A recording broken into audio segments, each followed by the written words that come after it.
Öksürük insanlar için gerekli bir reflekstir. Öksürük olmasaydı biz içimize aldığımız tozları, mikropları dışarıya çıkaramazdık. Bunu yaparken derin bir nefes alırız, karın kaslarımızı kasarız, birden patlar tarzda dışarıya atarız.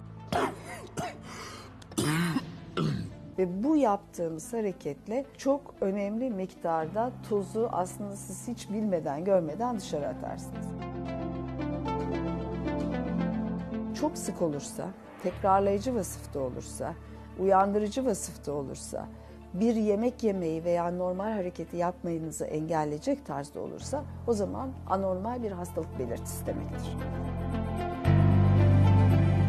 Hastalandım. Hastalığımın bittiği gün öksürüğüm de bitecek.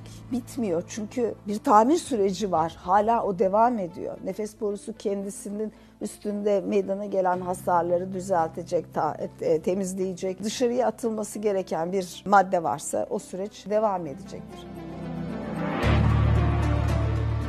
Yatar pozisyondayken salgıların daha fazla akıyor olması burnunuzdan, genzinizden içeriye doğru bir onu arttırıyor.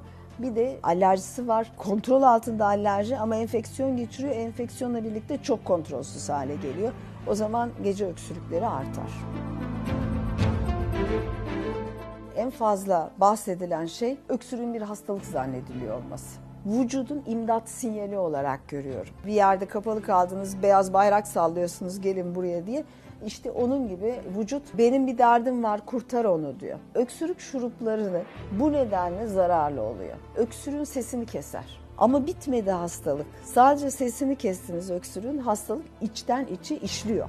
Daha da kötü bir şey bu. Öksürük bir hastalığın belirtisidir ve biz o hastalığın ne olduğunu bulmak zorundayız.